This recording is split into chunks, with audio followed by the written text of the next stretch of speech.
श्री जनकपुर की शोभा अद्भुत है, अलौकिक है, दिव्य है।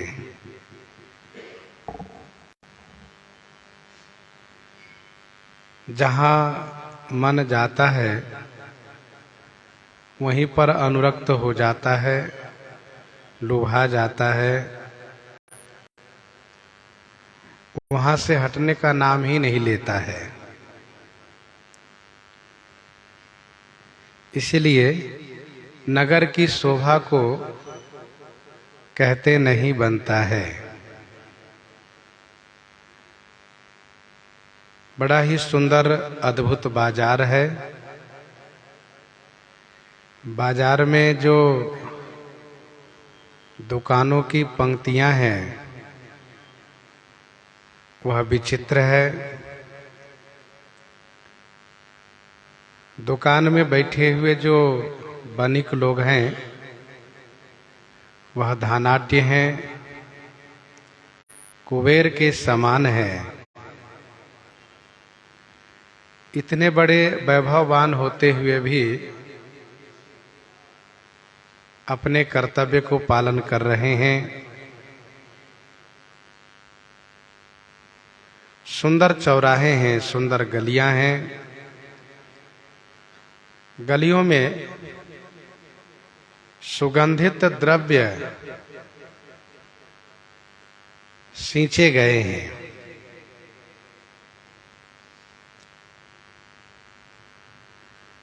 सबका महल मंगलमय है और सभी का महल चित्रित भी है। श्री किशोरी जी की लीलाओं से सबका महल चित्रित है। कहीं पर श्री जनक जी महाराज का वह चित्र है जो यज्ञ कर रहे हैं, कहीं पर वह चित्र है जहाँ की वे हल चला रहे हैं, कहीं वह चित्र है जहाँ पर श्री किशोरी जी का प्राकट्य हो रहा है, कहीं वह चित्र है जहाँ देवर्षि नारद जी महाराज श्री किशोरी जी के बारे में परिचय दे रहे हैं। फिर श्री किशोरी जी की जो बाल लीला संबंधित हैं, किस प्रकार से गुटरोवनी चल रही है, किस तरह से वे अपनी सहेलियों और सखियों के साथ क्रीड़ाएं कर रही हैं, और फिर किस प्रकार से वो धीरे धीरे और भी लीला करती हुई धनुष की पूजा करती हैं, धनुष को उठा करके वहाँ के स्थान को साफ करके चौका लगाती हैं इत्यादि। श्री सीता जी से संबंधित सभी के महलों में चित्र हैं।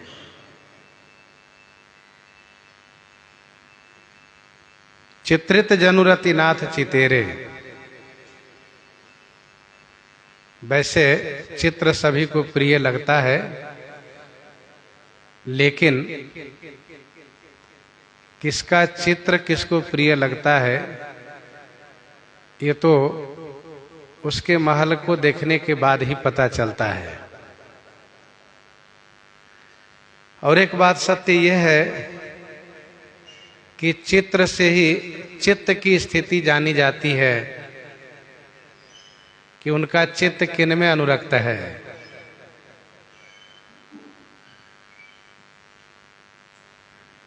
जो लोग देवी देवता के प्रति श्रद्धावान हैं वे देवी देवता के चित्र अपने कमरे में महल में लगाते हैं, और जो लोग आजकल के कलयुगिया देवता के प्रेमी होते हैं उन्हीं का चित्र फोटो लगाते हैं।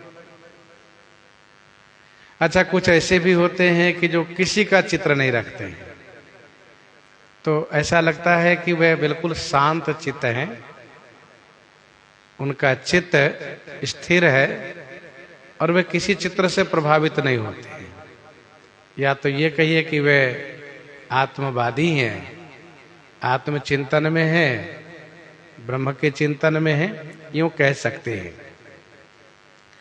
तो चित्र से ही चित्त की स्थिति जानी जाती है कि इनका चित्त कहां पर लगा हुआ है। श्री अयोध्या जी में श्री राम लीला से संबंधित, श्री राम जी के चरित्र से संबंधित सभी के महलों में चित्र हैं। तो जनकपुर में श्री सीता जी के चरित्र से संबंधित सभी के महलों में चित्र हैं।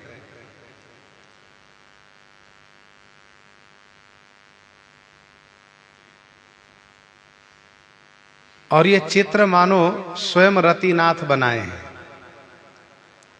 रतिनाथ आए नहीं बनाने के लिए, लेकिन कलाकारी ऐसी है कि लगता है स्वयं रतिनाथ ही आकर बनाए हैं।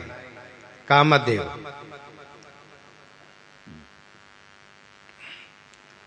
जनकपुर के सभी नर नारी बाहर और भीतर दोनों से सुंदर है। कुछ लोग बाहर से सुंदर होते हैं तो अंदर से सुंदर नहीं होते हैं, कुछ लोग अंदर से सुंदर होते हैं तो बाहर से सुंदर नहीं होते हैं। जनकपुर के नर नारी बहिरंग दृष्टि से सुंदर हैं, पुर नर नारी सुभग, सब सुभग हैं। और आंतरिक दृष्टि से भी सब सुंदर हैं, क्योंकि सभी सूची हैं और सब संत हैं।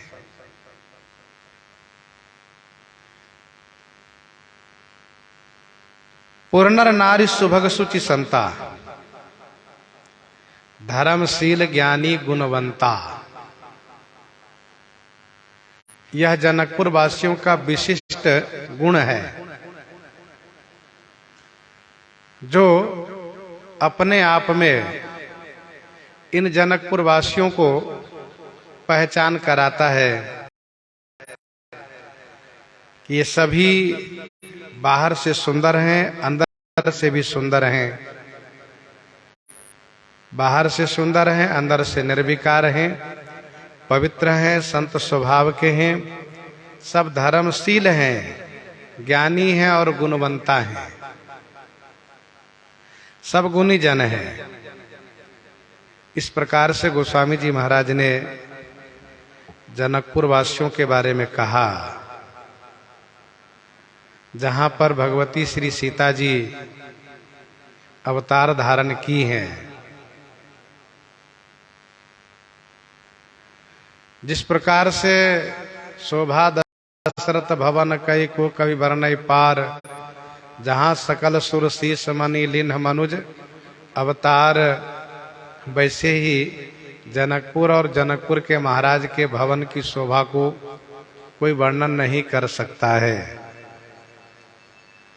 अति अनूप जहाँ जनक निवासु, बिथ कहीं विबुध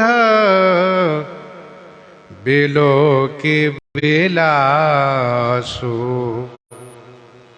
अति अनूप जहाँ जनक निवासु, बिथ कहीं विबुध बिलो की बिलासु।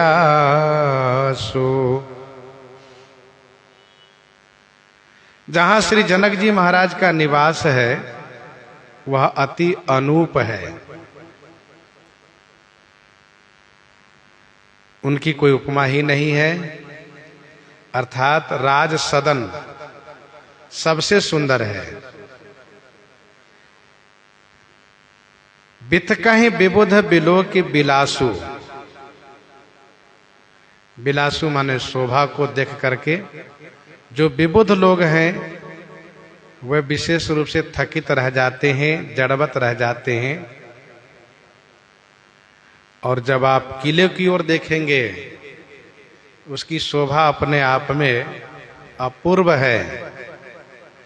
होत चकित चित कोट बिलो की, होत चकित चित कोट बिलो के सकल भुवन शोभा जनु रोके सकल भुवन शोभा जनु रोके। कोट बिलो की चित चकित होती। कोट माने किला को देखने से चित चकित हो जाता है। यह किला इस प्रकार से सुशोभित है कि मानो संपूर्ण भुवन की शोभा को अपने आप में समेट रखा हो, रोक रखा हो। यहां से कहीं भी शोभा जाए ना। होत चकित चित कोट बिलो की सकल भुवन शोभा जनु रोकी। अर्थात किला की शोभा अद्भुत है और संपूर्ण भुवन की शोभा को अपने आप में समेट रखा है, क्योंकि संपूर्ण भुवन की सौंदर्य की सीमा, शोभा की सीमा श्री किशोरी जी अवतार धारण करके इस किले के अंदर विराजती हैं, रहती हैं।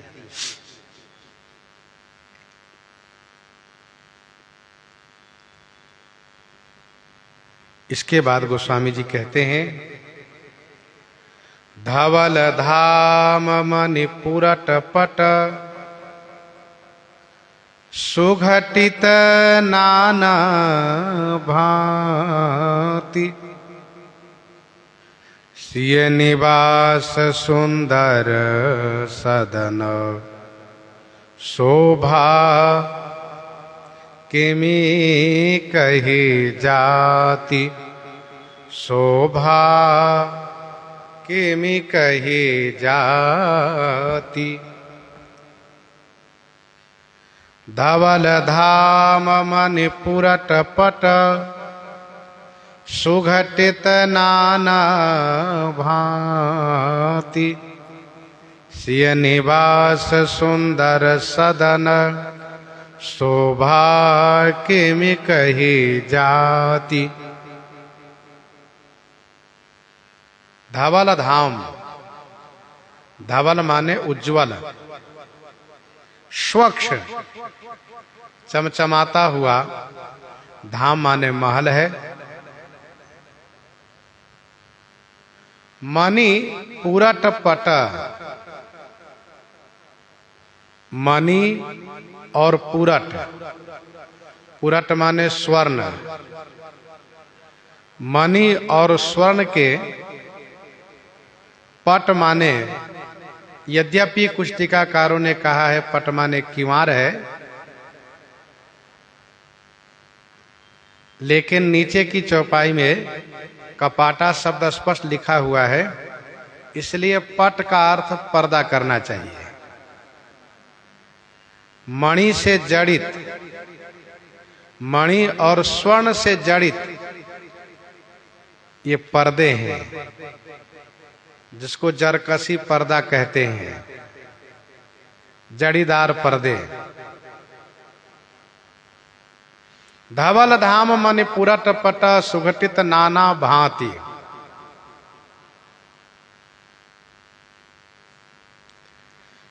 कुछ टीकाकारों ने यह कहा कि पट माने किवाड़ का अर्थ लगा सकते हैं। ये वे किवाड़ हैं कौन? कहा खिड़की, जंगले के जो खिड़की है, रोशनदान है, उनके किवाड़ है ये, सोने मणि के किवाड़ है ये।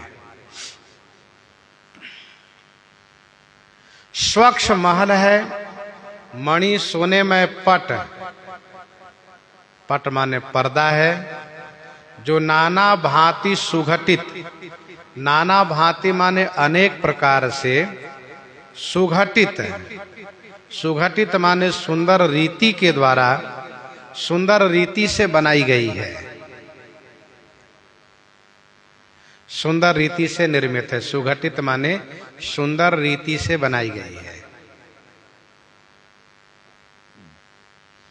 धवल धाम मणि पुरट पट सुघटित नाना भांति। सिय निवास सुंदर सदन शोभा किमि कही जाती।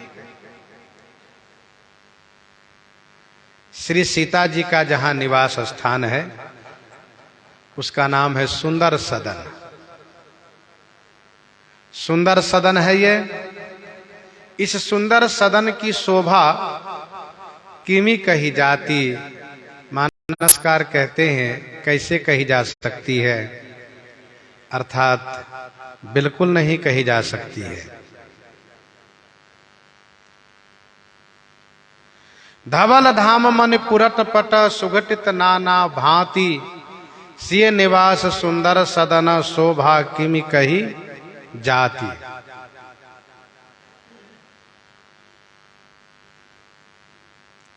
महल बड़े सुंदर बने हुए हैं। मणि और स्वर्णमय पर्दे लगे हुए हैं। अनेक प्रकार से सुंदर रीति से सब बनाए गए हैं। सबका निर्माण किया गया है। श्री सीता जी का निवास सुंदर सदन है। उसकी शोभा नहीं कही जा सकती है। बसई नगर जहि लक्ष्य करी कपट नारी बरवेश। बसई नगर जहि लक्ष्य करी कपट नारी बरवेश। तेहि पुर की शोभा कहता सकुचहि सारद शेष। जिस नगर में श्री जी लक्ष्मी जी स्वयं श्रेष्ठ नारी के वेश बना करके, अर्थात अपने आप के ऐश्वर्य को छुपा करके और श्रेष्ठ नारी के वेश बना करके विराजित हैं, जहाँ श्री जी स्वयं विराजित हैं, उस नगर की शोभा को भला कौन कह सकता है, अर्थात कोई भी नहीं। सुभग द्वार सब कुलिस कपाटा। भूप भीर नट मागध भाटा। भूप भीर नट मागध भाटा। सुभग द्वार सब कुलिस कपाटा। भूप भीर नट मागध भाटा। सुभग द्वार सब कुलिस कपाटा। सुभग माने सुंदर द्वार है। सुंदर द्वार है और सभी द्वार पर कुलिस कपाटा। कुलिस माने वज्र व हीरे के, कपाट माने किवाड़ लगे हुए हैं। कुलिस माने वज्र व हीरा। वज्र व हीरे के कपाट माने किवाड़ लगे हैं। भूप भीर नट मागध भाटा।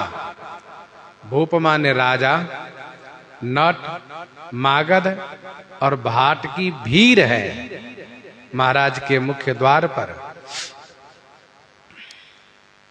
सुभग द्वार सब कुलिस कपाटा। भूप भीर नट मागध भाटा।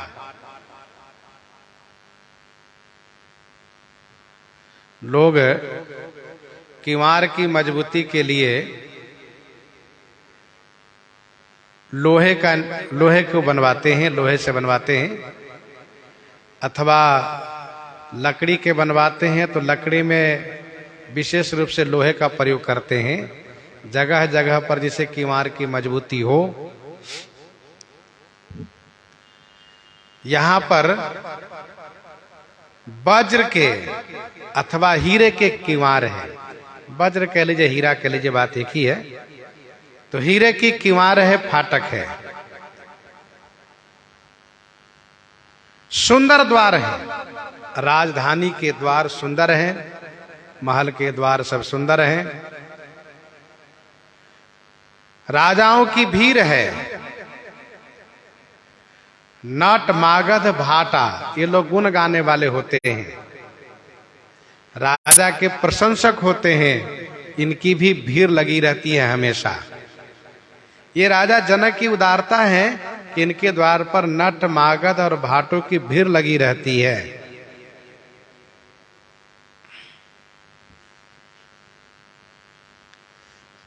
दूसरा अर्थ ये भी किया गया है, राजाओं की भीड़ ऐसी लगी रहती है जैसे कि नट मागध भाट की भीड़ हो।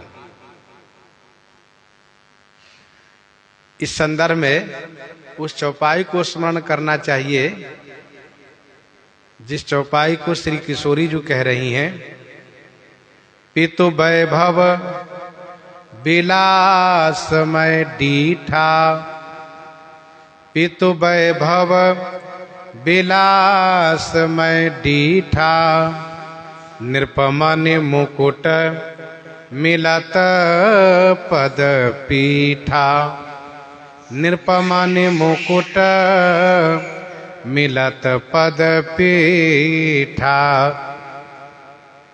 श्री मिथिलेश जी के चरण पादुका में राजा लोग अपना मुकुट रख करके प्रणाम करते हैं। तो भूप भीर नट मागध भाटा, बनी विशाल बाजी गजसाला, बनी विशाल बाजी गजसाला, हाय गय रथ संकुल सब काला, हाय गय रथ संकुल सब काला, बनी विशाल बाजी गजसाला।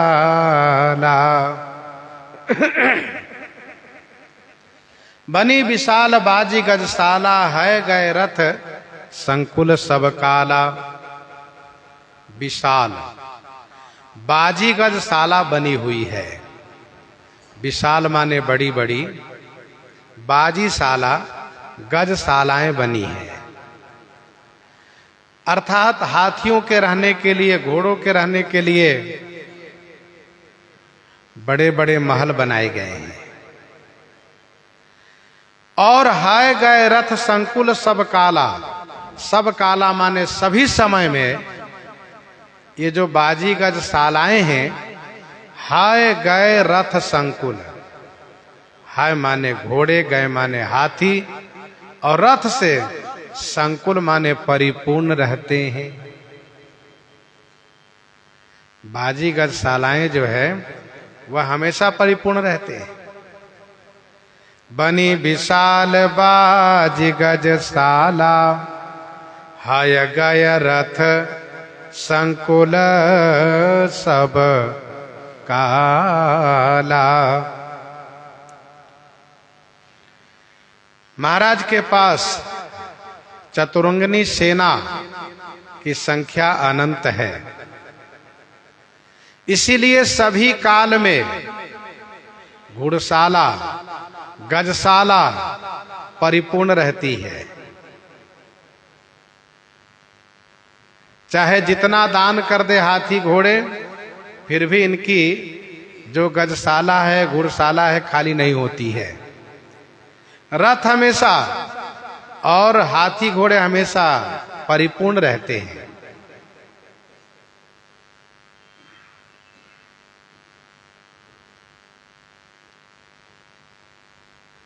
तुरग लाख रथ सहस पचीसा, सकल समारे नखर शीसा, मत सहस द सिंदूर साजे। ये सब दिए गए।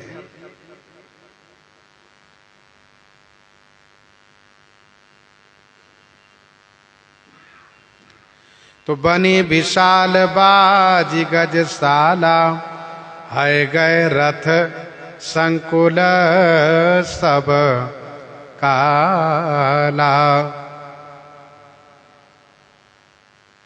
सूर सचिव सेनाप बहु तेरे, नृपगृह सरिस सदन सब केरे, नृपगृह सरिस सदन सब केरे, सूर सचिव सेनप बहु तेरे, नृपगृह सरिस सदन सब केरे। सूर सचिव सेनप बहु तेरे, नृपगृह सरिस सदन सब केरे। सूरवीर है, सचिव माने मंत्री हैं, सेनप माने सेनापति हैं, बहुत तेरे माने बहुत से। बहुत से सूरवीर हैं, बहुत से मंत्री हैं, बहुत से सेनापति हैं, और इन सभी के गृह माने घर।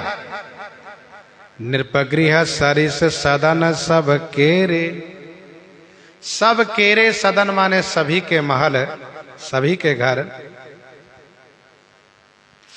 राज सदन के समान है। नृपगृह सरिस सदन सब केरे, राजमहल के समान है।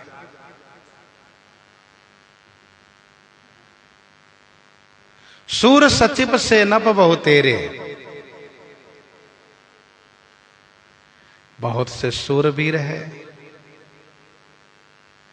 सुभट लोग हैं, बहुत से मंत्री हैं, बहुत से सेनापति हैं।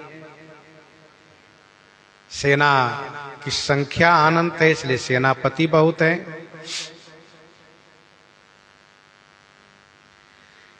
और महाराज ने इन सभी के महल अपने घर जैसे ही बनवाए हैं, अथवा तो यूं कहिए कि इन सभी को इतना अधिक पर्याप्त वेतन है कि सभी के महल राज सदन के समान है। यह महाराजा श्री जनक जी की नीति निपुणता है कि अपने जैसा ही सबका महल और सुख सुविधा दे करके सभी को प्रसन्न रखते हैं। जब सेनापति मंत्री इनको जब राजकोष से कमी होती है तब ये दूसरे राजा से मिल जाते हैं। जब राजकोष से इनको पर्याप्त मिलता हो तो दूसरे राजा से मिलने का कोई प्रश्न ही नहीं उठता है। और श्री जनक जी महाराज की यह उदारता भी है, तो नीति निपुणता है।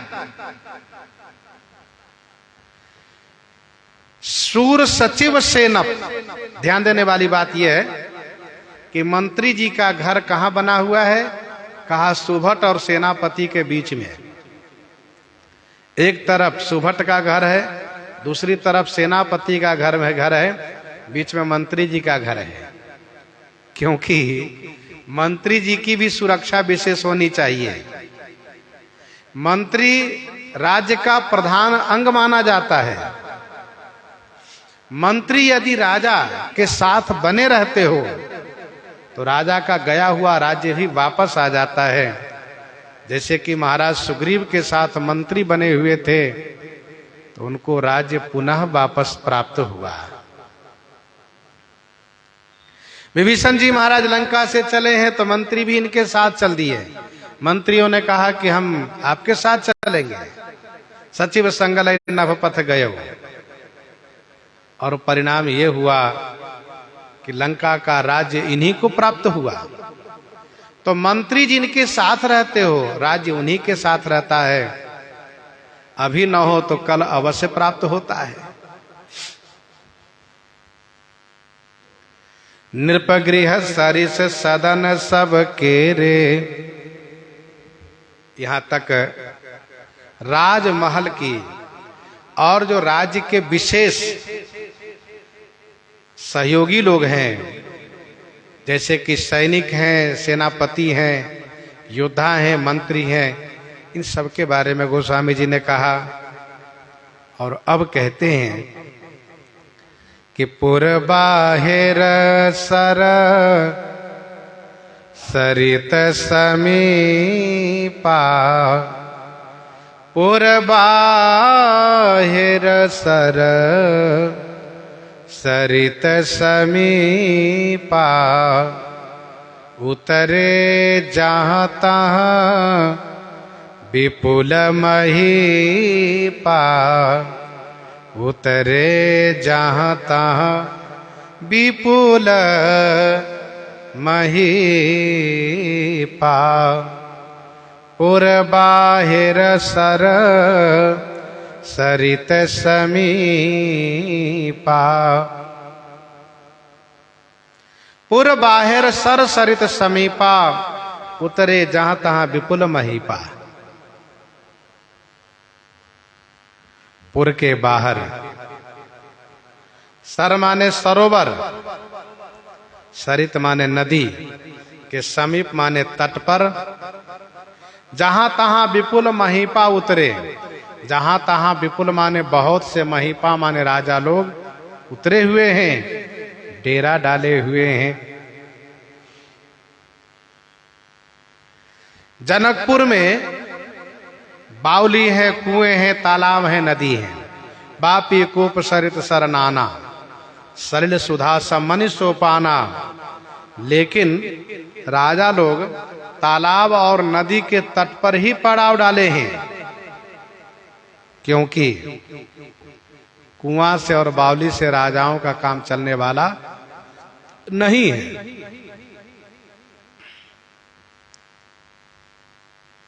साथ में सैनिक होते हैं, समाज बड़ा होता है, इसलिए कुआं बावली से इनका काम नहीं चलता है। पुरबाहिर सर सरित समीपा। गोस्वामी जी महाराज स्वयंवर का स्वरूप यहां से प्रस्तुत कर रहे हैं। जनकपुर में स्वयंवर हो रहा है, धनुष यज्ञ हो रहा है। इस धनुष यज्ञ में तमाम देश देश के राजा लोग आए हुए हैं। कोई नदी के तट पर, कोई तालाब के तट पर डेरा डाले हुए हैं। दीप दीप के भूपति नाना, दीप दीप के भूपति नाना, आए सुनि हम जो पन ठाना, आए सुनि हम जो पन ठाना। तो दीप दीप के भूपति नाना, आए सुनि हम जो पन ठाना। ये सब राजा लोग डेरा डाले हुए हैं। कवितावली बालकांड 8 पद में गोस्वामी जी ने लिखा, छोनी में के छोनी पति, छोनी अर्थात पृथ्वी, इस पृथ्वी के पृथ्वीपति लोग, छोनी में के छोनी पति, छाजे जिन छत्र छाया, छोनी छोनी छाए छीती आए निमि राज के। और ये कोई साधारण नहीं है, ये सब बड़े बड़े राजा लोग हैं। प्रबल पुरंदर प्रबल है, ये सब राजा लोग देवराज इंद्र के जैसे सब है।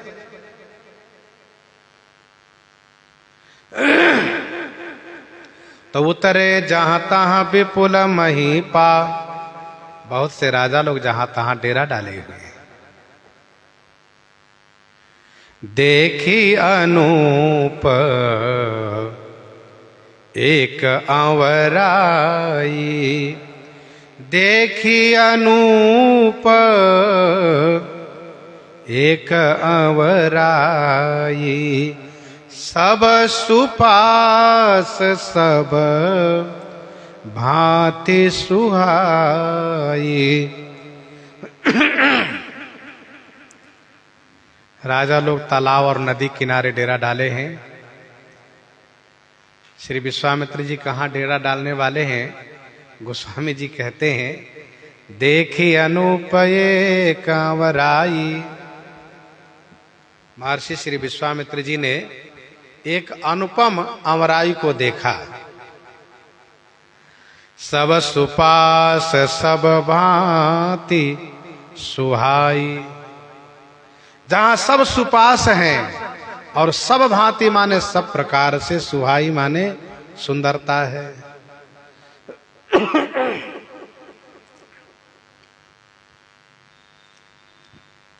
देखी अनूपये कांवराई। एक अर्थात जनकपुर में जितनी अमराई है उन सब में से यह एक है, अर्थात ये अद्भुत है, विलक्षण है। अपने आप में श्रेष्ठ यह अमराई है। अमराई माने आम की बगीचा है।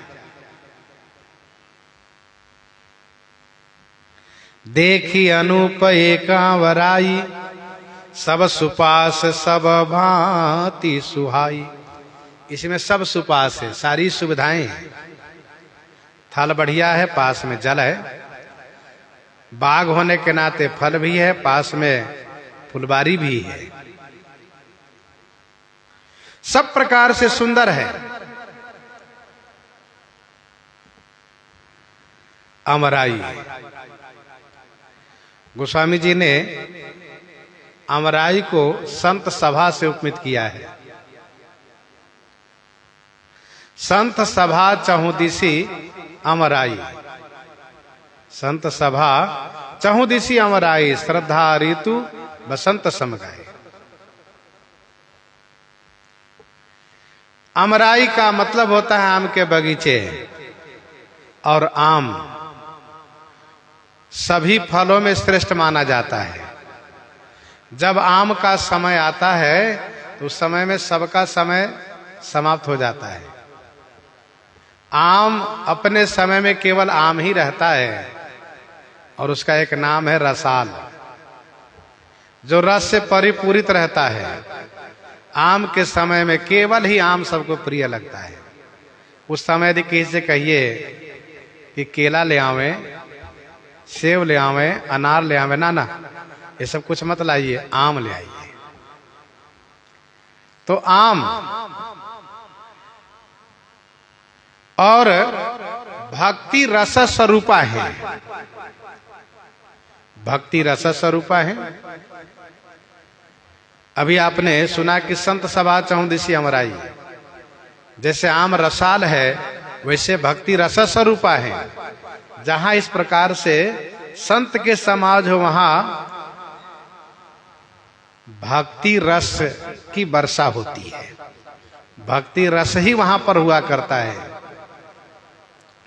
तो देखी अनूपये कांवराई है। यह आम के बगीचा है। सब सुपास सब भांति सुहाई। जैसे श्री राम जी श्रेष्ठ हैं वैसे यह अमराई भी श्रेष्ठ है। यह आम के बगीचा भी श्रेष्ठ है। जैसे आगे चल करके गोस्वामी जी कहेंगे कि श्री राम जी को स्वयंवर भूमि में सबसे श्रेष्ठ आसन पर विराजित कराया गया। सब मंचन ते मंच एक सुंदर विशद विशाल। मुनि समेत दो बंधु तहां बैठारे महिपाल। बैठारे महिपाल।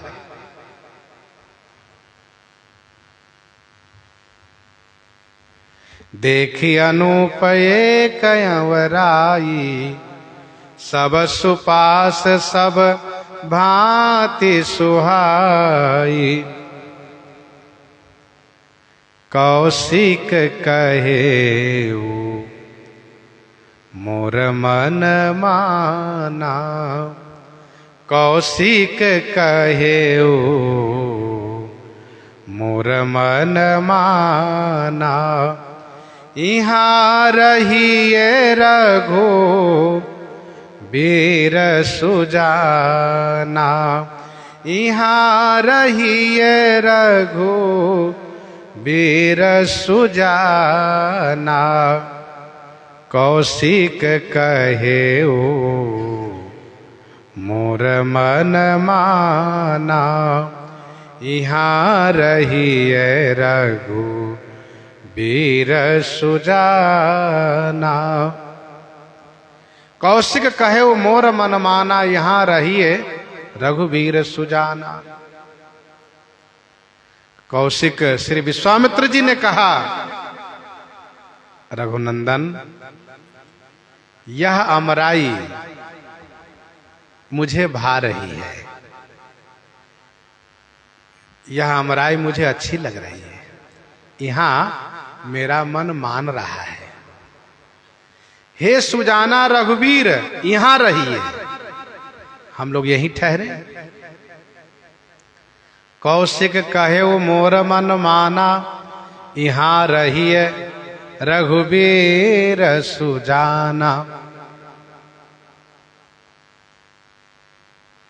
श्री राम जी से श्री विश्वामित्र जी कहते हैं, हे सुजान रघुवीर, आप सुजान हैं, आप वीर हैं। आप इस बात को भली भांति जानते हैं कि वीर को अलग ही रहना चाहिए। कहूं कहूं सुंदर बिटप सुहाए, जनुभट बिलग बिलग होई छाए, अलग ही रहना चाहिए। और अपनी गरिमा प्रतिष्ठा को ध्यान में रखते हुए अलग ही रुकना चाहिए। अच्छा, महर्षि विश्वामित्र जी ने कहा कि मेरा मन भा रहा है, यहां पर मेरा मन भा रहा है, मेरा मन मान रहा है। श्री राम जी उत्तम सेवक का परिचय देते हैं। जब गुरु जी कहते हैं मेरा मन मान रहा है, तो श्री राम जी कहते हैं बहुत अच्छी बात है। भले ही नाथ कही कृपा निकेता, उतरे तह मुनि वृंद समेता।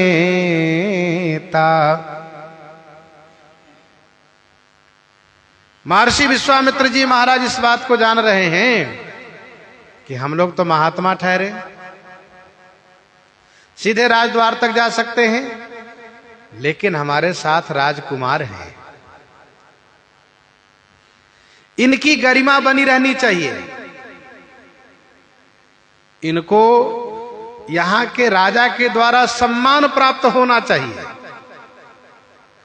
तो यह तब होगा जब सम्मान के हम मौका देंगे, जब अमराई में ठहरेंगे, तो फिर महाराज हमें लेने आएंगे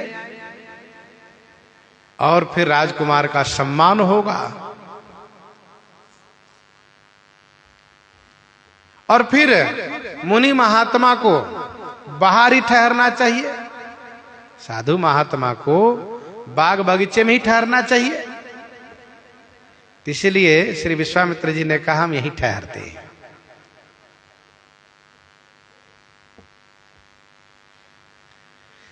भगवान श्री राम जी तुरंत कह दिए कि भले ही नाथ,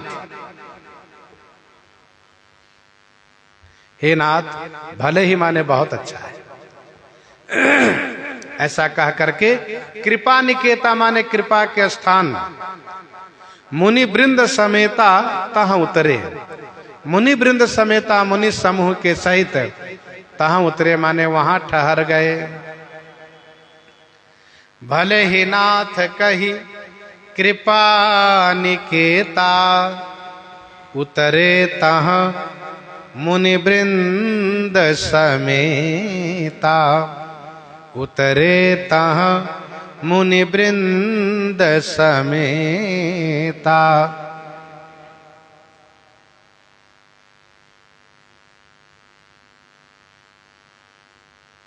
कहने का अभिप्राय यह है कि श्री राम जी गुरु जी के प्रति ऐसे निष्ठावान है कि गुरु जी की प्रसन्नता में अपनी प्रसन्नता रखते हैं। और उत्तम सेवकाई इसी को कहा जाता है कि जहां पर कि स्वामी की प्रसन्नता में प्रसन्न रहना।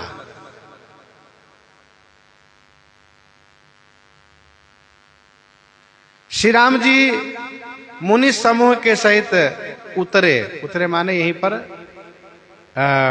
ठहराव किए, यहीं पर ठहर गए। ठहरने को उतरना कहा जाता है। यही विधि जाई कृपा निधि उतरे सागर तीर।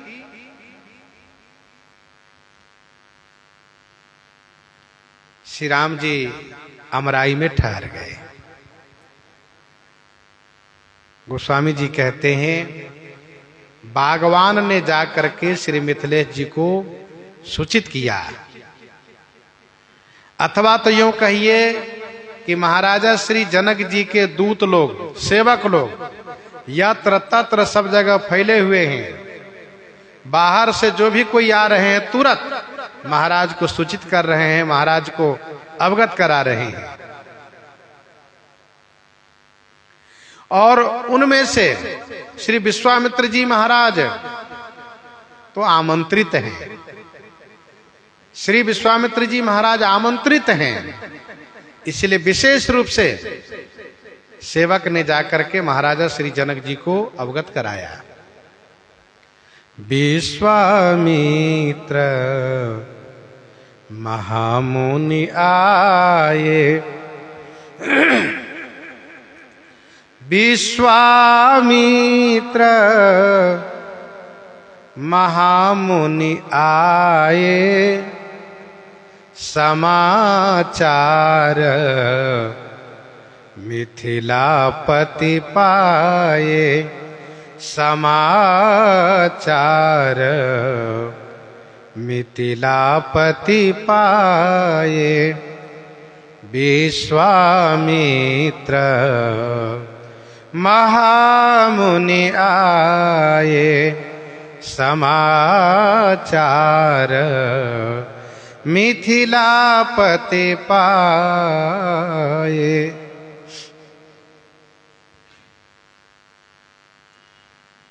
महामुनि श्री विश्वामित्र जी महाराज आए हैं।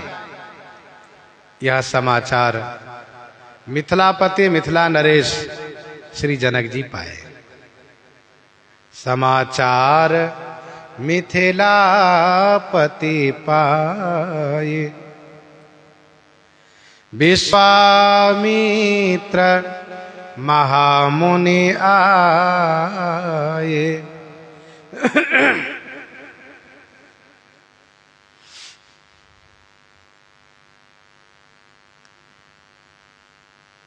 ध्यान दीजिएगा, यहां पर श्री जनक जी के लिए 3 नाम प्रयोग किए गए।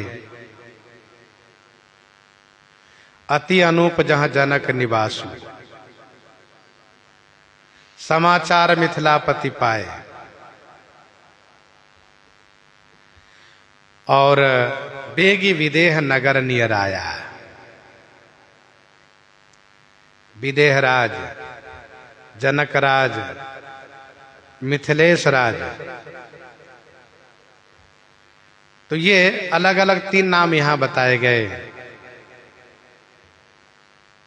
यह तीनों नाम इनका पद रूप में है, अर्थात तीनों इनकी पदवी है। तीनों इनका प्रतिष्ठित पद है। इनका नाम वस्तुतः श्री क्षीरध्वज महाराज है। महाराजा श्री जनक जी के वंश में सभी राजाओं को ये तीनों पद प्राप्त होते आए हैं। विदेहराज, जनकराज, मिथिलेश महाराज।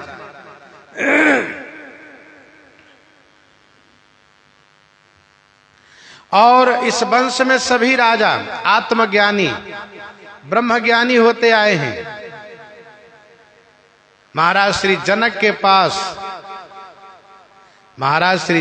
पास ऐसे तमाम ऋषि लोग, श्रेष्ठ ऋषि लोग, आत्मज्ञानी लोग, ब्रह्मज्ञानी लोग ब्रह्म ज्ञान की शिक्षा लेने आया करते हैं। और इस वंश के राजा लोग अधिक आयु वाले होते आए हैं, क्योंकि प्रायः सब योगी होते आए हैं, ब्रह्मज्ञानी आत्मज्ञानी होते आए हैं।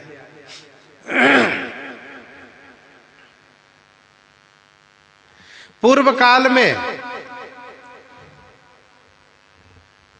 श्री इक्ष्वाकु जी महाराज के पुत्र निमि जी महाराज, जिन्होंने गंगा जी के उत्तर तट पर बैजंत नाम के नगर बसाया, अपनी राजधानी बनाई। ये सब तिरहुत क्षेत्र कहलाता है। जैसे मुजफ्फरपुर, दरभंगा, ये सभी तिरहुत में माने जाते हैं। सीतामढ़ी में श्री किशोरी जी का प्राकट्य हुआ है।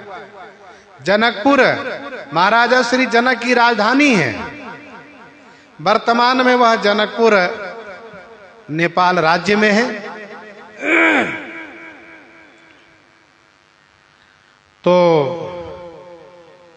ये 3 पदवी जो होती आई है, इसके कारण ये है कि महाराजा श्री निमि जी, महाराजा श्री निमि जी ने गुरु श्री वशिष्ठ जी से कहा, गुरुदेव आप यज्ञ करा दीजिए।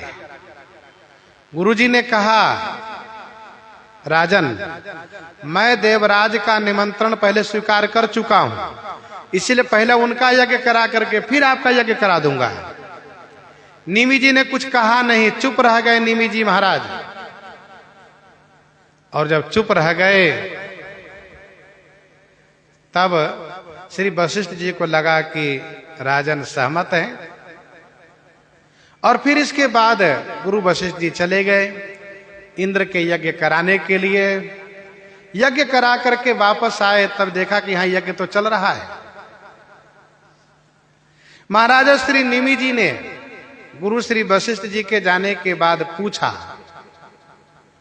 अपने मंत्रियों से क्या करना चाहिए। तो मंत्रियों ने यह कहा, शुभ से शीघ्रम, शुभ काम में देरी नहीं करनी चाहिए। शुभ काम में देरी नहीं करनी चाहिए। विचार बदलता रहता है, समय बदलता रहता है, समय एक जैसा नहीं रहता है, विचार एक जैसा नहीं रहता है, इसलिए शुभ काम को शीघ्रातिशीघ्र संपन्न करना चाहिए। फिर तो श्री निमि जी महाराज ने श्री गौतम जी महाराज को गुरु बना करके और फिर यज्ञ प्रारंभ किए। यज्ञ चल रहा था, श्री वशिष्ठ जी महाराज आए, उनको बहुत बुरा लगा। उन्होंने पूछा, राजा कहाँ हैं? तो सेवकों ने कहा, मंत्रियों ने कहा, राजा विश्राम कर रहे हैं। गुरु जी बड़े नाराज हो गए, इन्होंने श्राप दे दिया, निमि तुम शरीर रहित हो जाओ।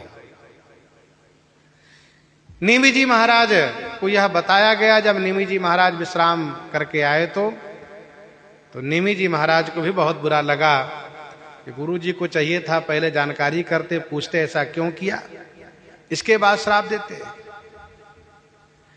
अब इस प्रकार से किसी से बिना जाने समझे बिना बात की श्राप देना, ये तो उचित उन्होंने नहीं किया। निमि जी महाराज भी श्राप दे दिए, गुरु जी भी शरीर रहित हो जाए। गुरु चेला दोनों शरीर रहित हो गए। गुरु श्री वशिष्ठ जी महाराज अगस्त जी के साथ उस घड़े में विराजित हो गए जन्म लेने के लिए दोबारा।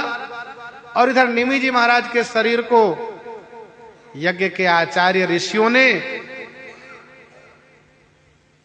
तेल भरी नौका में सुरक्षित रखा, यज्ञ को संपन्न किया। यज्ञ में देवता लोग आए तो यज्ञाचार्यों ने कहा, ऋषियों ने कहा, हमारे यजमान को वरदान दीजिए आप लोग। तो देवताओं ने कहा, निमि जी आप क्या चाहते हैं बताइए। निमि जी ने कहा, हमें शरीर नहीं चाहिए। कहा क्यों? कहा शरीर से एक दिन अलग होना पड़ता है, शरीर का वियोग एक न एक दिन होता है, इसलिए हम शरीर नहीं चाहते हैं। तो क्या चाहिए आपको? कहा हम सबकी आंखों पर रहना चाहते हैं।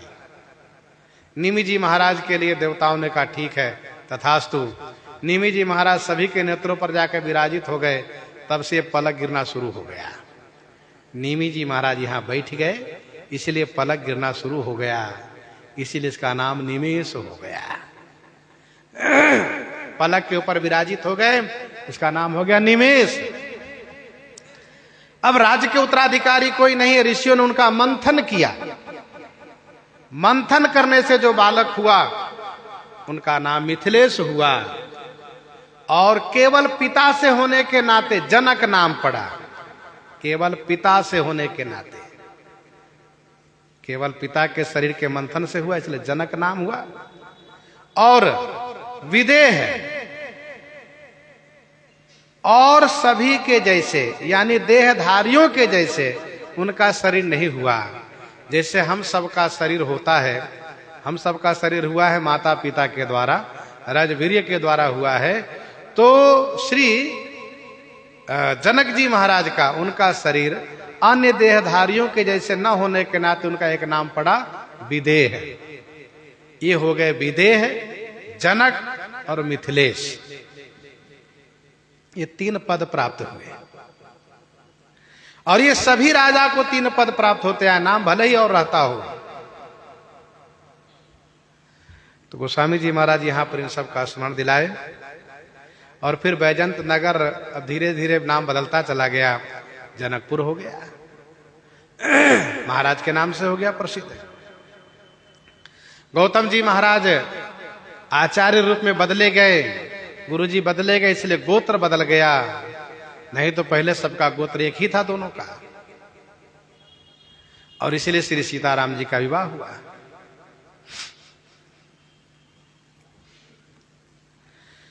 समाचार मिथिलापति पाए, संग सचिव सुचि भूरि भट, भूसुर बर गुरु ज्ञाति, चले मिलन मुनि नायक ही, मुदित राउ यही भांति, मुदित राउ यही भांति, संग सचिव सुचि भूरि भट, भूसुर बर गुरु ज्ञाति।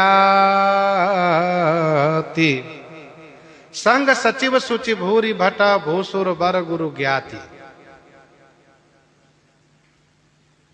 संग में सचिव माने मंत्री हैं, सुचि माने पवित्र, पवित्र विचार वाले मंत्री हैं, पवित्र विचार वाले भूरि भट, भूरि माने बहुत से योद्धा हैं, और बर भूसुर, बर माने श्रेष्ठ, भूसुर माने ब्राह्मण हैं।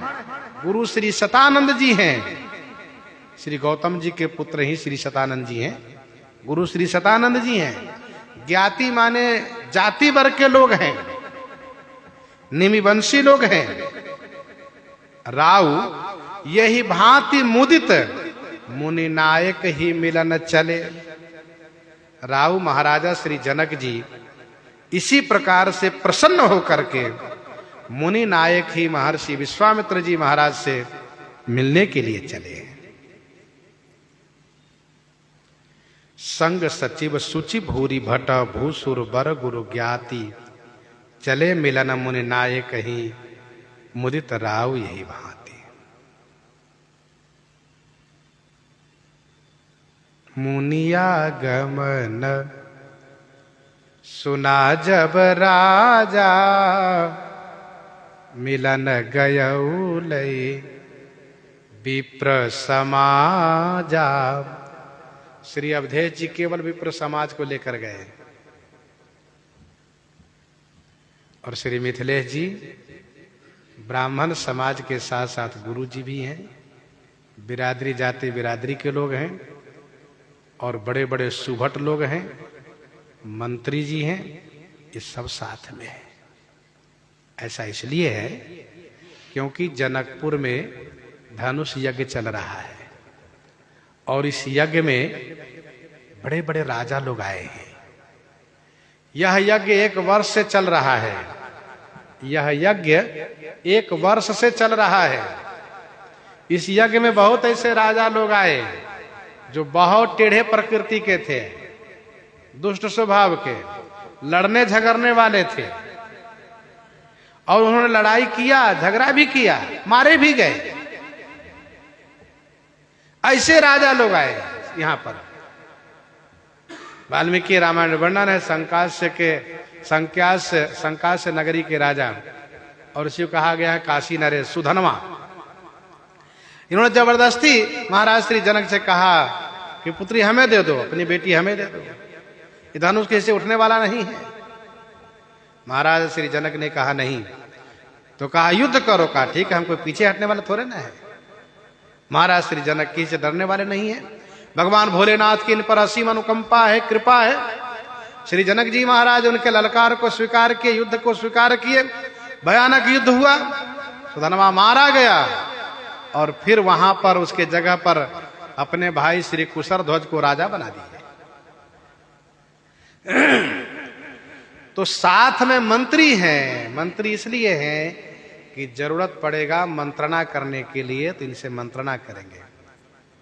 राजा को हमेशा मंत्री के साथ में रखना चाहिए, उनकी मंत्रणा और सलाह से ही काम करना चाहिए। साथ साथ बहुत से योद्धा लोग हैं। भूरी भट्ट, भूरी भट्ट इसलिए है कि ये सब अंगरक्षक हैं। मान लो बाहर निकले हैं, नगर के बाहर अमराई में महाराज श्री विश्वामित्र जी ठहरे हुए हैं। हो सकता है किसी के मन में खोटापन हो, कोई इस प्रकार से तमाम विरोधी लोग हो गए हैं, और कोई ऐसा समझ करके इनके साथ कोई नहीं, मार डालो राजा जनक को। इसीलिए श्री जनक जी महाराज इस समय अंगरक्षक के साथ चल रहे हैं। साथ में भूरी भट्ट, बहुत से योद्धा लोग हैं जो जिस प्रकार से जिम्मेदारी पद पर होते हैं, उनको उतनी ही सुरक्षा का भी ख्याल रखना चाहिए। क्योंकि बड़ी जिम्मेदारी के निर्वहन करने में बहुत ऐसे दुष्ट प्रकृति के लोग हैं जो उनको शत्रु मान बैठते हैं, और फिर उनसे उनको खतरा रहता है, उनकी जान के खतरा रहता है। इसलिए बचाव का भी ख्याल रखना चाहिए। नहीं तो श्री जनक तो विदेह हैं, देहाध्यास से रहित है, योगी हैं, इनको सुरक्षा की क्या आवश्यकता है। आजकल कुछ लोग कह देते हैं बाबा जी लोग की सुरक्षा क्या आवश्यकता है। अरे भाई, बाबा जी के जिम्मेदारी तो देखो क्या जिम्मेदारी है, फिर इसके साथ उनकी सुरक्षा है, यूं ही नहीं। तो श्री जनक जी महाराज के माथे जिम्मेदारी है। नहीं तो अध्यात्म दृष्टि में तो योगी है, वे विदेहराज हैं वे। तो बड़े बड़े योद्धा लोग हैं, श्रेष्ठ ब्राह्मण हैं, गुरुजी हैं, सब साथ में लिए हुए। बड़ी प्रसन्नता के साथ महर्षि विश्वामित्र जी से मिलने चल रहे हैं। मन में खुशी है यह सोच करके कि महर्षि मेरी प्रार्थना को स्वीकार करके आ गए, ये मेरा सौभाग्य है। महर्षि विश्वामित्र जी आ गए, श्री जनक जी को बड़ी प्रसन्नता है। श्री जनक जी ने इनको बुलाया है, महाराज आ गए। किन प्रणाम चरण धरि माथा, दीन अशीष मुदित मुनि नाथा। किन्ह प्रणाम चरण धरि माथा, दीन अशीष मुदित मुनि नाथा। किन्ह प्रणाम चरण धरि माथा, चरण में मस्तक रख कर के प्रणाम किए। मुनि नाथा, मुदित होकर के आशीष दिन ही, आशीष माने आशीर्वाद दिए। किन्न प्रणाम चरण धरि माथा, दिन आशीष मुदित मुनि नाथा।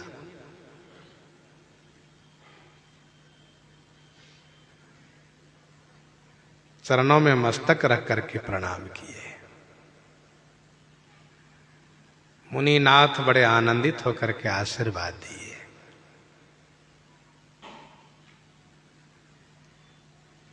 एक प्रश्न ये उठता है कि श्री जनक जी जैसे प्रणाम किए, श्री विश्वामित्र जी आशीर्वाद दिए, लेकिन अवधेश जी महाराज प्रणाम किए, पूजा किए, कोई आशीर्वाद नहीं दिए।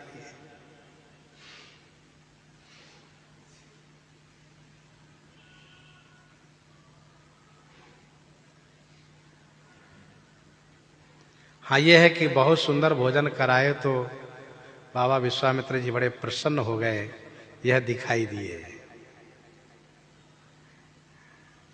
लेकिन महाराज को आशीर्वाद नहीं दिए, बिल्कुल नहीं दिए।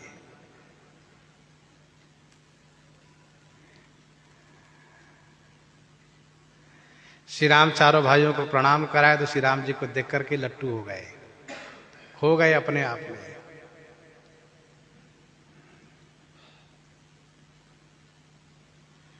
आशीर्वाद की वहां चर्चा ही नहीं है, यहां शुरू से ही आशीर्वाद दे रहे हैं।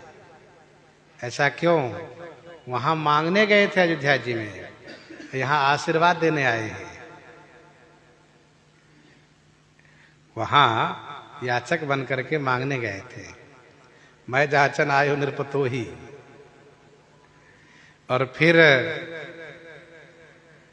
श्री विश्वामित्र जी महाराज वहां पर गंभीर बने हुए थे, और यहां पर तो भगवान भोलेनाथ की आज्ञा से आशीर्वाद देने ही आए हैं। और यूं कहिए कि श्री जनक जी महाराज के यज्ञ सफल कराने ही आए हैं, इसीलिए खूब आशीर्वाद दिए। दीन आशीष मुदित मुनिनाथ, मुनिनाथ महर्षि विश्वामित्र जी खुश होकर खूब आशीर्वाद दिए।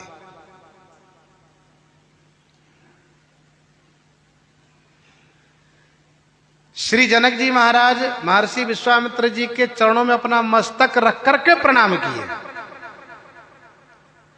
चरणों में मस्तक रख करके प्रणाम करने का अभिप्राय यह है कि यह प्रणाम की पराकाष्ठा है। बंदो पद धरि धरनि सिर, विनय करौ कर जोरी।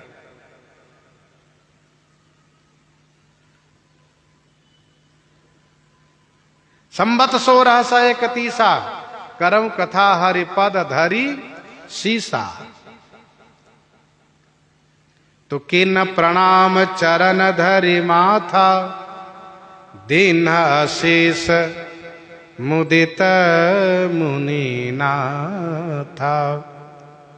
विप्र वृंद सब सादर बंदे, जानी भाग्य बड़ राव आनंदे। विप्र वृंद सब सादर बंदे, जानी भाग्य बड़ राव आनंदे। विप्र वृंद सब सादर बंदे, सब विप्र वृंद माने सभी ब्राह्मण वृंद को, सादर माने आदर पूर्वक श्री जनक जी महाराज वंदना किए, प्रणाम किए। और जानी भाग्य बड़ राव आनंदे, अपने भाग्य को बहुत बड़ा जान करके महाराजा श्री जनक जी महाराज बड़े आनंदित हो गए। वस्तुतः श्री जनक जी जैसे भक्त राजा ही वैष्णव संत को देख करके आह्लादित हो उठते हैं। लक्ष्मण देखहु मोर गना, नाचत बारिद पेखी। गृह वीरति रत हरस जसा, विष्णु भगत कहाँ देखी। गृह वीरति रत हरस जसा, विष्णु भगत कहाँ देखी। यह श्री जनक जी में पूर्ण रूप से घटित होता है। श्री जनक जी महाराज गृह वीरति रत है, भक्तों को देख करके, मुनियों को, ब्राह्मणों को देख करके बड़े प्रसन्न हो गए। अच्छा, ऐसे सदगृहस्थ भक्त राजा लोग, वैष्णव लोग, वैष्णवों को देख करके, संतों को देख करके इसलिए प्रसन्न होते हैं क्योंकि इस संत महात्मा श्री राम सुजस प्रदान करेंगे। जैसे मयूर मेघ को देखकर खुश होता है कि मेघ से वर्षा होगी, वैसे ही संत को देख करके प्रसन्न होते हैं भक्त लोग ये श्री राम सुजस जल की वर्षा करेंगे। बरस ही राम सुजस बरबारी, मधुर मनोहर मंगलकारी।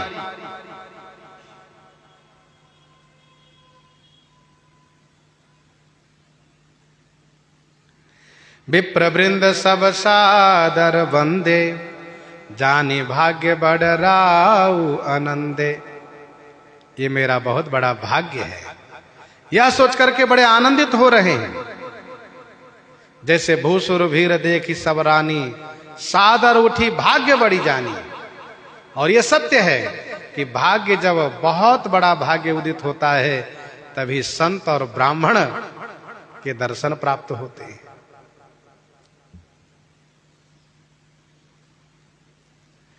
कुशल प्रश्न कही बारही बारा, विश्वामित्र निरपहि बैठारा। कुशल प्रश्न कही बारही बारा, विश्वामित्र निरपहि बैठारा। 12 ही 12 कुशल प्रश्न कहे।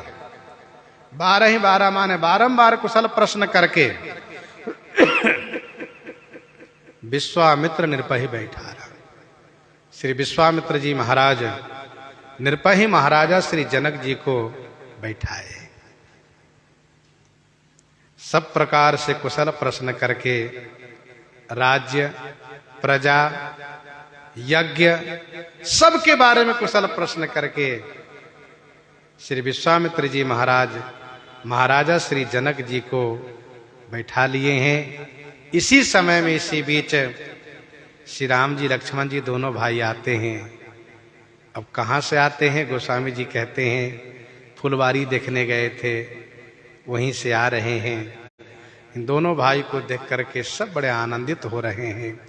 प्रसंग को आज यहीं पर हम आप हृदयांगम करते हैं। आइए श्रवण करते हैं श्री भक्तमाल जी से।